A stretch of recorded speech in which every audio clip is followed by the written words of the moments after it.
So যে পুষ্টি লিভারের পরিপাকতন্ত্রের মধ্যে আমরা যদি পরিপাকতন্ত্রের রোগগুলোর বিষয় একটু জানতে চাই, বাচ্চাদের আসলে পরিপাকতন্ত্রের কী কী রোগগুলো হয়ে থাকে? আপনাকে অসংখ্য ধন্যবাদ। আসলে বাচ্চারা খুব কমনলি আমাদের কাছে যে সমস্যাটা নিয়ে আসে, সে সমস্যা হচ্ছে পেটে ব্যথা।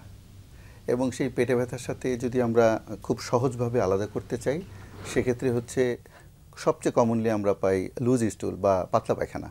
কারো কারো হয়তো 5 দিন 7 দিনের পায়খানা, তখন আমরা এটাকে বলি অ্যাকুট ওয়াটারি ডায়রিয়া। কখনো 14 দিনের বেশি, তখন এটাকে বলি আমরা পারসিস্টেন্ট ডায়রিয়া। 1 মাসের বেশি হলে আমরা বলি ক্রনিক ডায়রিয়া বা দীর্ঘমেয়াদী পায়খানা। এছাড়া যদি পেটে ব্যথার সাথে করতে চাই, বিভিন্ন অঙ্গে প্রদাহ, যেমন আমাদের খাদ্যথলিতে যদি প্রদাহ হয়, ইংরেজিতে আমরা এটাকে বলে থাকি গ্যাস্ট্রাইটিস, যেটা পেপটিক আলসার ডিজিজ যদি এইচ পাইলোরি দিয়ে হয়। তাহলে যদি লিভারে প্রদাহ হয়, তখন আমরা এটাকে বলি হেপাটাইটিস। আমরা জানি ছোট বাচ্চাদের এ ভাইরাস দিয়ে জন্ডিসটা হয়, আর বড় মানুষের বা অ্যাডোলেসেন্ট অ্যান্ড অ্যাডাল্টের ই ভাইরাস দিয়ে কমনলি হয়। এছাড়া রক্তবাহিত hepatitis B and C virus আছে, ওগুলো দিয়ে হতে পারে। আর প্যাঙ্ক্রিয়াস আছে, অগ্নাশয় বলা হয়। অগ্নাশয় প্রদাহ হলে আমরা এটাকে বলি প্যাঙ্ক্রিয়াটাইটিস।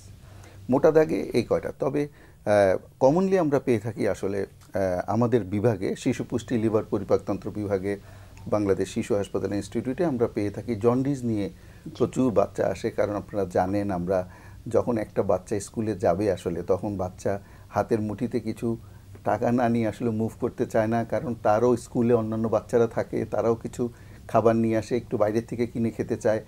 বিপত্তিটা ঘটে তখনই যখন আপনি বাসার থেকে বাসার বাইরে যাবেন, বাইরের খাবারটা খাবেন, একটু ফুচকা, একটু ভেলপুরি, ওইটার যে টকটা থাকে, বা সবচেয়ে মজাদার, শুনলেই জিভে পানি চলে আসে, আইসক্রিম। তো ওটা যদি দূষিত থাকে, ওইটার মধ্যে যদি সালমোনেলা জীবাণু থাকে, হেপাটাইটিস এ, হেপাটাইটিস ই জীবাণু থাকে, তাহলে কিন্তু বাচ্চাটা সহজেই সংক্রমিত হবে। আরেকটা জিনিস বলতে চাই, সেটা হচ্ছে বাথরুম ফোবিয়া। আমাদের যে বাচ্চারা স্কুলে যায়, তারা কিন্তু আসলে বাথরুম লাগে, কিন্তু বাথরুমের কন্ডিশনের কারণে তারা, ওই যে হাইজিন, ওইটার কারণে তারা ওখানে বাথরুম করতে চায় না। এই যে বাথরুম আটকে থাকা, এবং আস্তে আস্তে দেখা যায় এইভাবে সারাদিন বাথরুম করছে না, বাসায় এসেও অভ্যাস হয়ে যায় বাথরুম না করা, 2 দিন 3 দিন বাথরুম হচ্ছে না। এটাও আমাদের খুব কমন সমস্যা নিয়ে আমাদের কাছে আসে, ফাংশনাল কনস্টিপেশন। পায়খানা আটকে থাকে, যেটা শুরু হয় হয়তো স্কুল থেকে। তারপরে দেখা যায় বসে বাথরুম করতে ভয় পাচ্ছে, দাঁড়িয়ে দাঁড়িয়ে বাথরুম করছে, ঠিক মতো পেট পরিষ্কার করে বাথরুম হচ্ছে না। এটাও কিন্তু খুব বড় সমস্যা।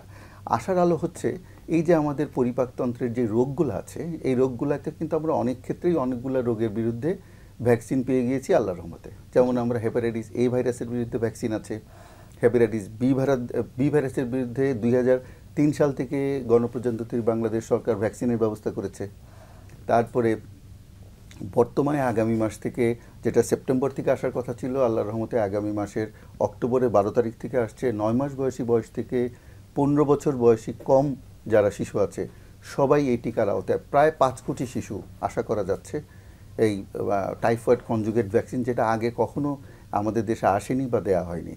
এটার সুবিধাটা একটু জানা মানে এটা দরকার। কি এখন সরকারি প্রকল্পের আন্ডারে চলে আসবে, এইবার থেকে শুরু হচ্ছে, ইপিআই শিডিউলে ঢুকে যাবে সামনের বছর থেকে আশা করা যাচ্ছে। এটার সবচেয়ে আশার বিষয় হচ্ছে, আমাদের যে টাইফয়েড, এই টাইফয়েডটা যে হয়, দেখা যায় আমাদের কিন্তু জ্বরজারি হয়েই থাকে সিজনাল, 2 দিন 4 দিন 5 দিন, কিন্তু আমরা চিকিৎসকরা যখনই 5 দিন জ্বর পার হয়ে যায়, তখনই কিন্তু ভাইরাল ফিভার বা সিজনাল জ্বর থেকে আমরা আলাদা জ্বরের চিন্তা ভাবনা করতে থাকি। তখনই কিন্তু আমরা টাইফয়েডের টেস্ট আর এটা করে দেখতে চাই যে টাইফয়েড জীবাণু আছে কিনা।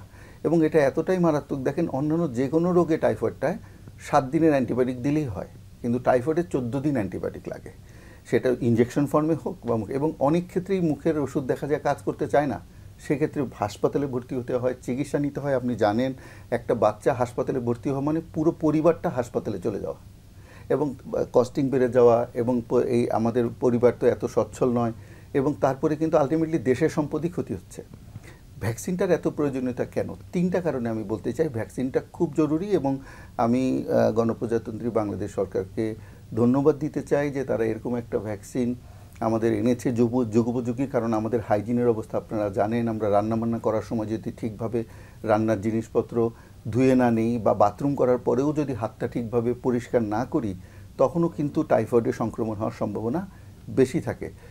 এবং এই যে 9 মাস থেকে 15 বছর বয়স্ক পর্যন্ত 3টা আমি বলবো উপকার। নাম্বার 1, একটা হচ্ছে কস্টিং কমে যাচ্ছে একটা পরিবারের, টাইফয়েডে আক্রান্ত ভয় থেকে সে মুক্ত হয়ে যাচ্ছে, এবং এটা প্রায় 3 থেকে 7 বছর, কোনো কোনো ক্ষেত্রে 10 বছর পর্যন্ত প্রোটেকশন দিচ্ছে আমাকে মাত্র একটা ভ্যাকসিন।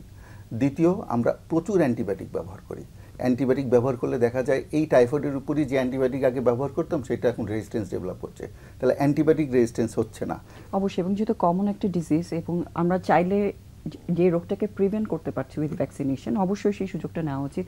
এবং আমার মনে হয় এটা গভর্নমেন্টের দিক থেকে খুবই টাইমলি একটা স্টেপ নেওয়া, যে টাইফয়েডের ভ্যাকসিন প্রোভাইড করছেন, এবং হোপফুলি আমাদের দেশে রোগের প্রকোপটা কমবে এবং বার্ডেনটাও কমবে। ইনশাআল্লাহ। অনেক ধন্যবাদ।